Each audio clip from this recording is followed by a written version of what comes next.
Hey, it's Tyler again from Rehab to Fab Designs, and today we're going to work on part 2 of this cabinet. So the finishing touches for my fiery red cabinet included me repainting the back of it. So it was previously painted in terra clay paint, and I believe it was daffodil, and then I stenciled the lotus bloom stencil on it. So this was previously on the interior of the cabinet. So I took this cabinet backing off and turned it around and painted it so that it would match the new finish, and then I used the new interior, which was just plain plywood, to apply decoupage paper. So let's go over that. This paper is called Native Rose, and it is from Dixie Belle as well. It is a rice paper, and it is basically thicker than a traditional decoupage paper, so it has a heavier weight and it's a lot easier to work with. You don't have to worry about it tearing like you do with some tissue type papers.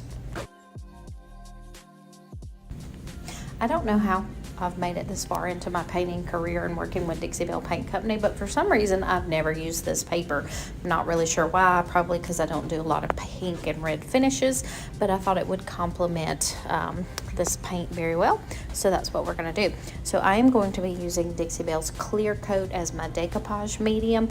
I will mix it sometimes with just a little bit of Mod Podge just to make it a little thicker, and the reason I do that is because, as I previously mentioned, this paper is very thick. It's a nice heavyweight paper, and so sometimes it requires just a little bit more oomph to make it stick. So I'll add a little bit of Mod Podge in with my clear coat, and then I'm going to apply it using my Dixie Belle synthetic brush. I work in kind of small sections. It just depends on the piece you're working on. If you have any raised areas or drawers or anything that's higher than other areas. But for something like this, this is just plywood and it's super flat and easy to decoupage. So I did a couple of inches in width each time I did it. So I applied my decoupage medium directly to the plywood, get it nice and wet and sticky, and then I'm going to lay my paper right over top of it. Here's my cute little dog Jasper, who likes to hang out in the shop with me. Everybody say hey Jasper. So once I've laid down that first section of paper onto my decoupage medium, I will peel it back and start applying the clear coat again. I do usually like to overlap this over the previously applied clear coat by, I don't know, maybe an inch or so, and then we'll start applying it here so that we can lay our next portion of paper down.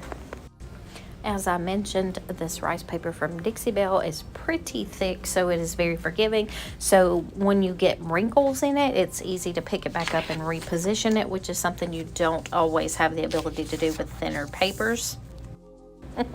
Check out the monkey hanging on my neck. Sorry guys, I just have to leave this stuff in because it's memories for me later on down the road. Okay, so the little blue thing that I'm holding in my hand, I call it a squeegee device. You can pick them up on Amazon, and I used to use them back in my vinyl days when we would do like DIY signs.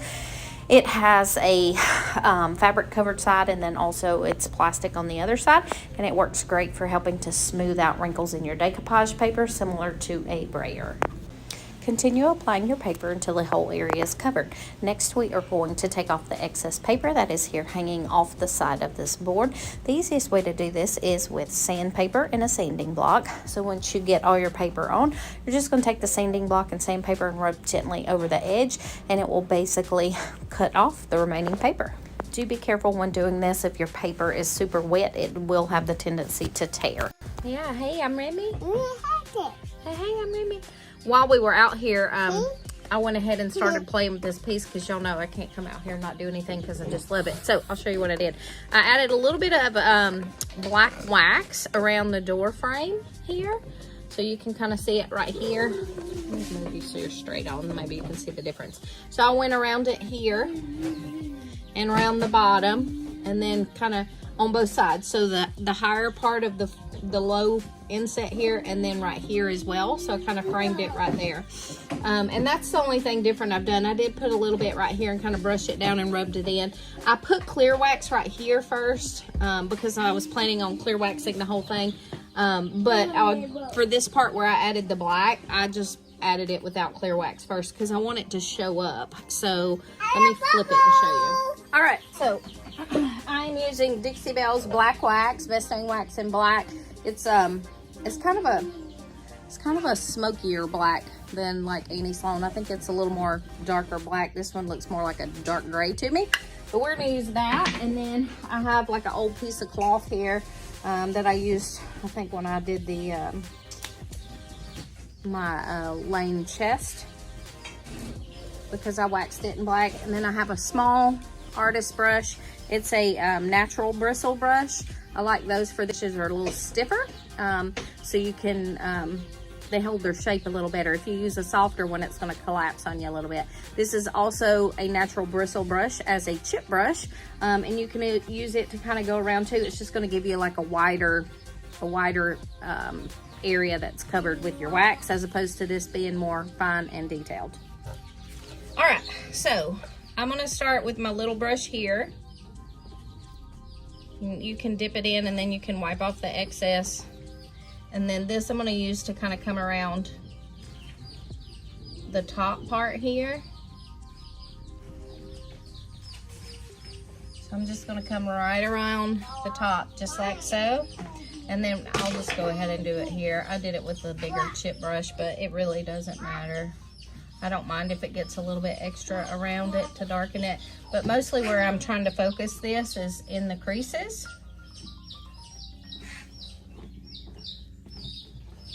So where low meets high. And then we'll smudge it.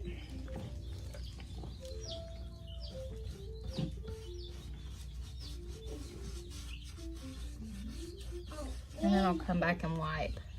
You can kind of drag it over the high point here. I mean, you can put it everywhere, really. This piece has a lot of texture on it, from Texture Medium and also the stencil. So it's gonna just really highlight those areas. And then I used my paper towel last night, and it's pretty dirty now, but I was just wiping back with a paper towel, kind of smoothing it, kind of blending it, or wiping off excess, whichever you want to do. It depends on how much you want. You can leave it so it shows like a dark line, or you can kind of smudge it so it's just more like a shadow.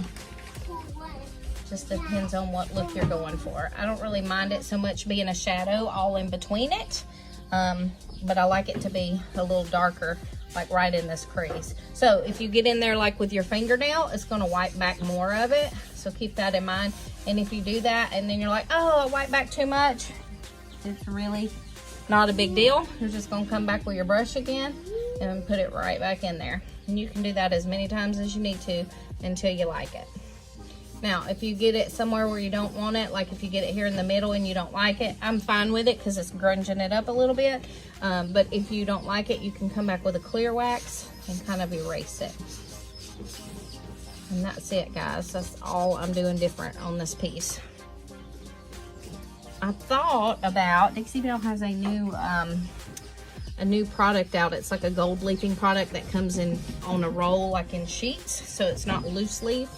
It's like a sheet of it. And so they have a sticky product. You paint the sticky product on where you want it, and then you come back with the roll of the gold leaf.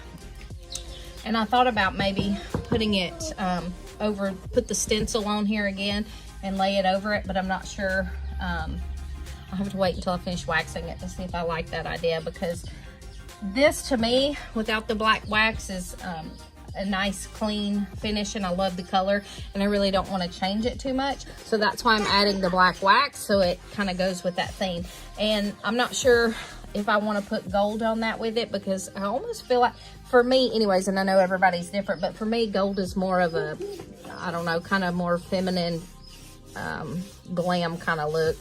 Not to say it can't be used in other ways, but that's just how I think of it. So we'll see. I don't know. I may add some just so I can use it, because I do want to try it out, but we'll see.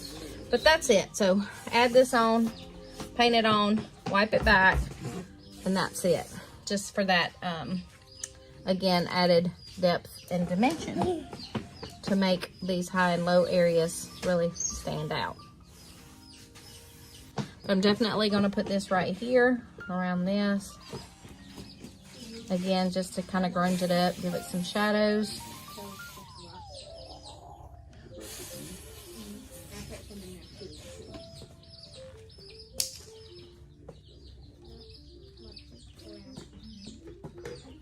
What? Oh, Dixie. Now, if you want more control with your wax, again, you can come and clear wax the whole thing first.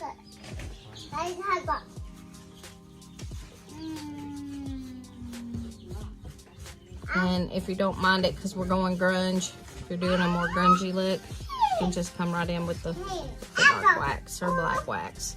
Or gray, they have a gray, whatever you want. Lots of options out there in products. And we'll put it in these little holes too. Make them nice and dark. Yeah,